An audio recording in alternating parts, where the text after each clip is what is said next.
Good afternoon and welcome back to another episode of The Longing, where today we are going to continue to read The Door in the Wall, I think it was, by H.G. Wells. Yep, it was. So, let's continue.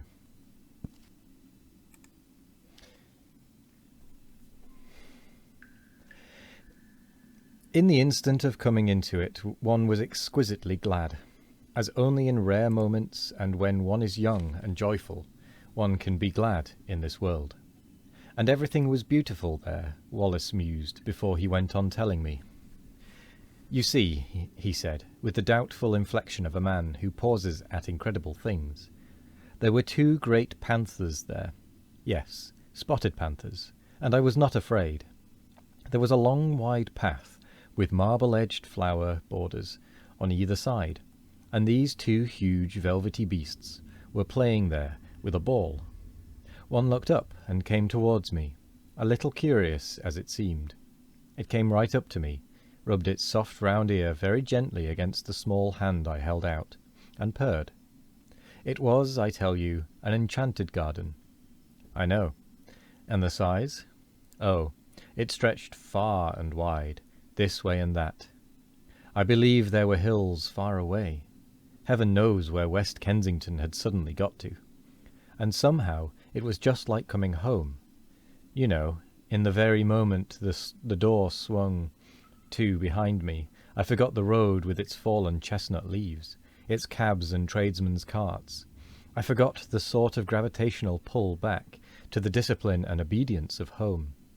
I forgot all hesitations and fear, forgot discretion, forgot all the intimate realities of this life. I became in a moment a very glad and wonder-happy little boy in another world. It was a world with a different quality, a warmer, more penetrating and mellower light, with a faint clear gladness in its air, and wisps of sun-touched cloud in the blueness of its sky. And before me ran this long wide path, invitingly with weedless beds on either side, rich with untended flowers, and these 2 great panthers. I put my little hands fearlessly on their soft fur, and caressed their round ears and the sensitive corners under their ears, and played with them, and it was as though they welcomed me home.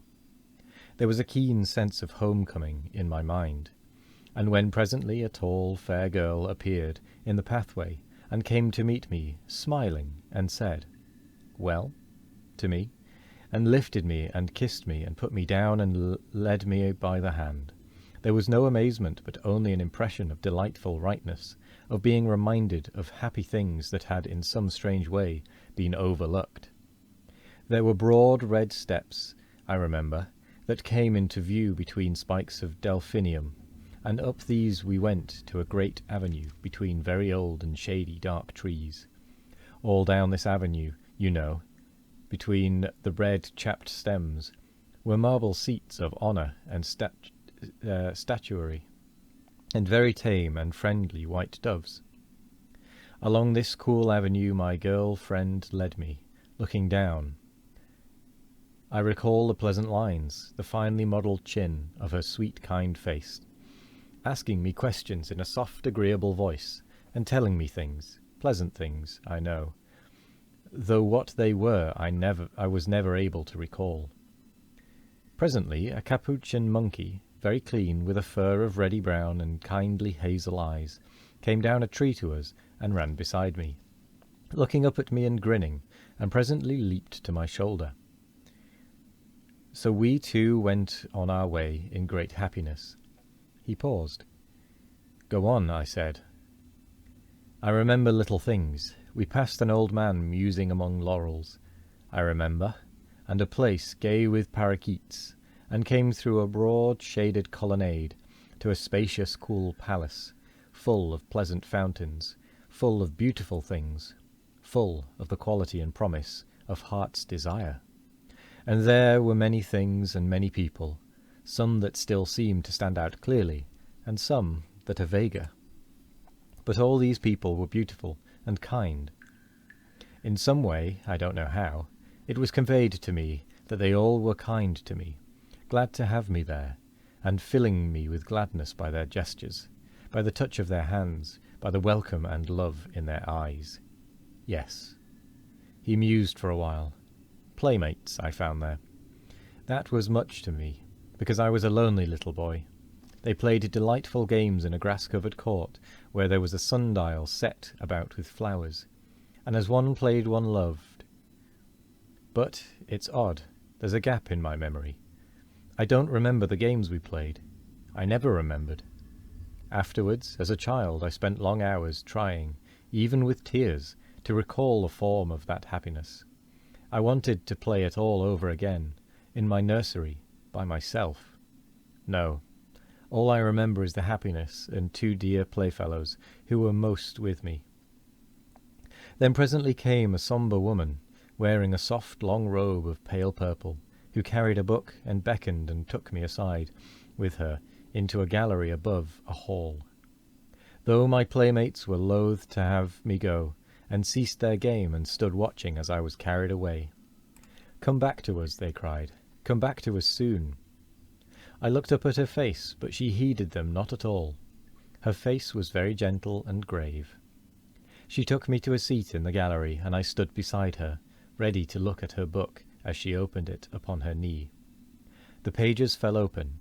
She pointed, and I looked, marvelling, for in the living pages of that book I saw myself.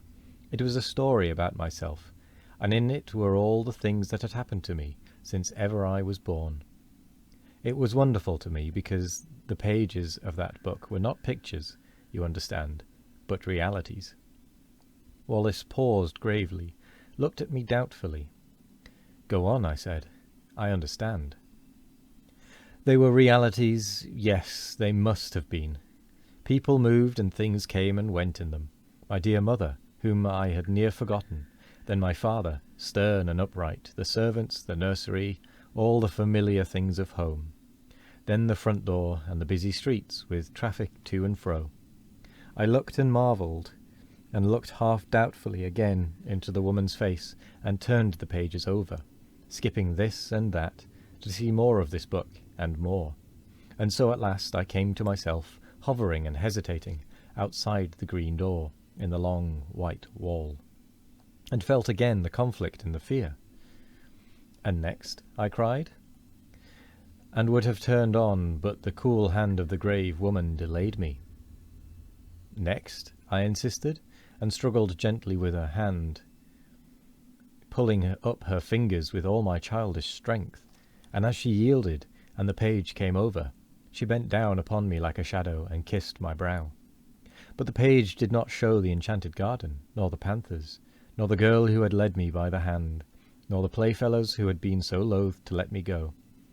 It showed a long grey street in West Kensington, in that chill hour of afternoon before the lamps are lit, and I was there, a wretched little figure, weeping aloud, for all that I could do to restrain myself, and I was weeping because I could not return to my dear playfellows who had called after me, "Come back to us soon."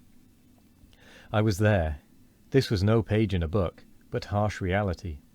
That enchanted place and the restraining hand of the grave mother, at whose knee I stood, had gone. Whither had they gone? He halted again, and remained for a time staring into the fire. "Oh, the woefulness of that return," he murmured. "Well," I said, after a minute or so, "poor little wretch I was, brought back to this grey world again. As I realized the fullness of what had happened to me, I gave way to quite ungovernable grief, and the shame and humiliation of that public weeping and my disgraceful home-coming remain with me still. I see again the benevolent-looking old gentleman in gold spectacles who stopped and spoke to me, prodding me first with his umbrella. 'Poor little chap,' said he, 'and are you lost then?' And me a London boy of 5 and more, and he must needs bring a kindly young policeman and make a crowd of me, and so march me home.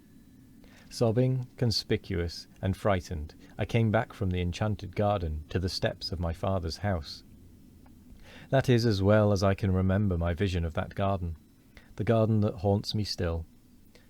Of course, I can convey nothing of that indescribable quality of translucent unreality, that difference from the common things of experience that hung about it all.